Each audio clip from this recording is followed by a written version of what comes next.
নমস্কাৰ আপোনালোক সকলোকে মোৰ ইউটিউব চেনেল আসাম এক্সাম কৰ্ণাৰলৈ স্বাগতম জনাইছোঁ। গুৱাহাটী বিশ্ববিদ্যালয়ৰ যি এমএড আৰু এলএলএমৰ এডমিশ্যন আছিল 2025 বৰ্ষৰ তাৰ ডেট কিছুমান সালসলনি কৰা হৈছে। আপোনালোকৰ এক্সাম ডেট আৰু লাষ্ট ডেট অনলাইন এপ্লাই সেই ডেটকেইটা সলনি কৰা হৈছে। মই প্ৰথম এমএডৰ কৈ দিছোঁ। এমএডৰ যি অনলাইন ডেট আছে লাষ্ট ডেট সেয়া আপোনালোকৰ জানুৱাৰী 10 তাৰিখলৈকে দিয়া হৈছে।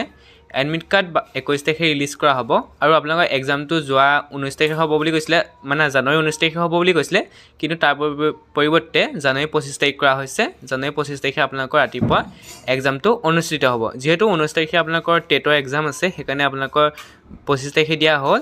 25 তাৰিখে আপোনালোকৰ এমএডৰ এক্সামটো হ'ব ৰাতিপুৱা সময়ত। আৰু আপোনালোকৰ যিসকলে ৰিজাৰ্ভেশ্যন ল'ব বিচাৰিছে তেওঁলোকে 14 নম্বৰ যি ৰুমৰ কথা কৈছিলোঁ, ইতিমধ্যে মই এইখিনিক লৈ ভিডিঅ' বনাইছোঁ। আপোনালোকে নাই চোৱা যদি চাই ল'ব পাৰিব। সবিশেষ সেইটো 17 জানুৱাৰীলৈ বৃদ্ধি কৰা হৈছে, আপোনালোকে চাব পাৰিব। আৰু এলএলএমও তেনেদৰে আপোনালোকৰ অনলাইন এপ্লিকেশ্যন লাষ্ট ডেট জানুৱাৰী 10 তাৰিখ, ইছ্যু এডমিট কাৰ্ড 21 তাৰিখ আৰু এক্সামটো হ'ব 25 জানুৱাৰী পিছবেলাৰ পৰা, অৰ্থাৎ 1 PM পৰা 3 বজালৈকে অনুষ্ঠিত হ'ব। 1 বজাৰ পৰা 3টালৈকে এলএলএমৰ আপোনালোকৰ এণ্ট্ৰেন্স এক্সামটো অনুষ্ঠিত হ'ব। গতিকে আপোনালোকৰ ডেটখিনি এক্সটেণ্ড কৰা হ'ল বা ডেটখিনি চেঞ্জিং কৰা হৈছে।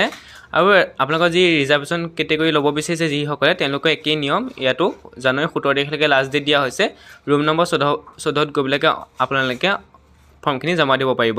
অনলাইন আবেদনৰ ভিডিঅ' নাই চোৱা যদি আপোনালোকে চাব পাৰে। মই ডেছক্ৰিপশ্যনত লিংক দি দিম, আপোনালোকে গৈ পেলাই অনলাইন আবেদন কেনেকৈ কৰিব সেইটো বিষয়ে চাব পাৰিব। এলএলএম আৰু এমএডৰ দুইটাৰে আপোনালোকৰ লিংক দি দিম, আপোনালোকে চাব পাৰিব কেনেকৈ অনলাইন আবেদন কৰিব পাৰি।